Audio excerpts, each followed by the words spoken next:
starting from verse 38, somewhere, verse 38. But I think it will be good if I just hit the key verse that I want to use. And that is verse number 41. Verse number 41. This is all part of the sermon that the Lord gave, with all those beatitudes and all those, whatever, the Sermon on the Mount, and somewhere is where this particular text is coming from.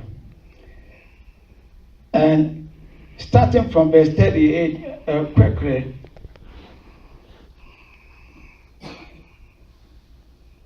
you have heard that it was said, eye for an eye and tooth for a tooth. But I tell you, oh, yeah, it's good. My Bible is too small, I can barely see it. But I tell you, resist an evil person, but whoever slaps you on your right cheek, turn the other to him also. Let's go to 41. He said, and whoever compels you to go 1 mile, go with him 2. Whoever compels you to go 1 mile, go with him 2. Okay, this is the background of this particular verse. In those days, the Romans were ruling the Jews. They have conquered the Jews, and the Jews were under them.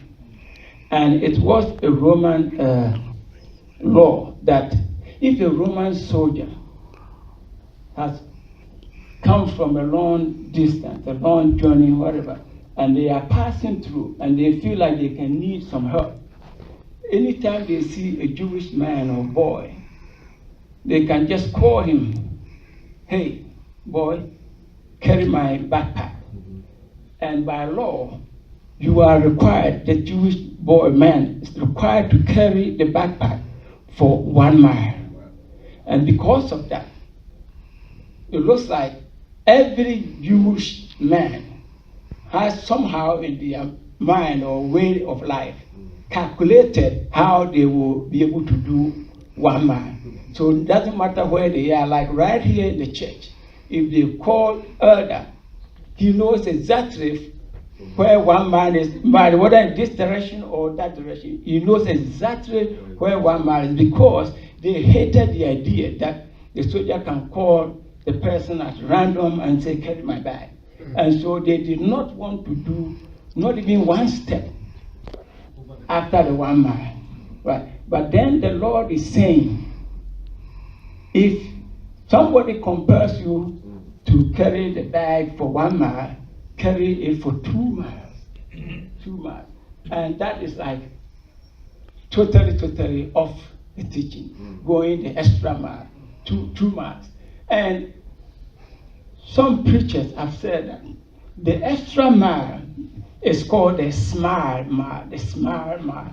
The first 1 mile is the frowning mile. You hate to do that 1 mile.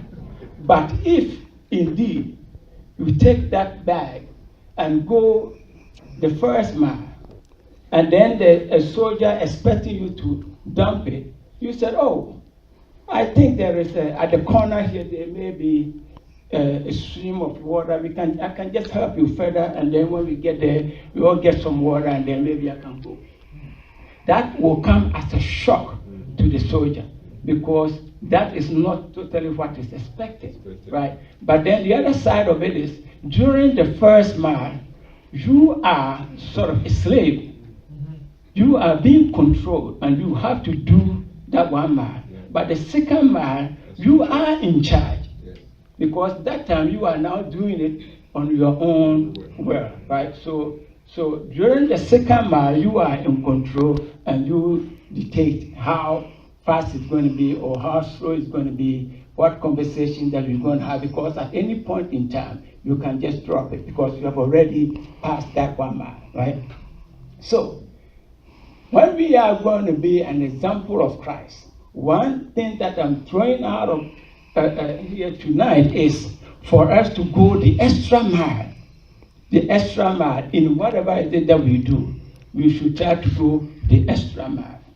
I heard that Henry Ford, of the Ford Motor Company, one time went to his company, and he suspected that a lot of people are not necessarily going the extra mile. They just come to do their work and just go back. Like when I was growing up in Ghana, they used to say that the public works department employees, when it's 12 o'clock, they have to go to lunch. And in some of the cities, I know in Kumasi, at 12 o'clock there will be a siren that signs around the whole city for people to know that it's 12 o'clock. And they said that when the person is about to dig, and the person hears the siren, he just drops the shovel because it's exactly 12 o'clock and he's not going to do anything past, right? So with that type of mindset, Mr. Ford had a friend help him put a big log on a second floor of the building across the elevator. A big log. And came back after 1 week. When he came back after 1 week, the log was still there. Everybody comes and they just step over it to get in the elevator. They just step back to go back home. Nobody asked any question. Why is this log? What is this log doing here? Who put it here? And can somebody help me move it aside? No. Everybody gets there, they just step over it because that is not the job that they have come to do. And when he came back, he fired all the people on the second floor because he said, these are not the type of people that I can go the distance with them. They just come here to do a small piece of the job. And I have a lot of jobs, and I want people that can go the extra mile. Okay. The other story that also exemplifies going the second mile is the familiar story, the prodigal son. The prodigal son. Most of the time, because of the title, the prodigal son, our emphasis is always on the son. On the son, how bad he was and spent all his money and all that and that type of thing. But the real emphasis actually is on the dad. The dad that the son came to him, collected his inheritance against his dad's will, took his inheritance to a distant country to squander it. And then the dad gave him a second chance. The dad actually went the second mile by giving him a second chance, for the boy to become a son again. Even though the son himself knew what he had done, and when he was coming, his mindset was that I'm coming to be even a slave, I will be happy being a servant over there.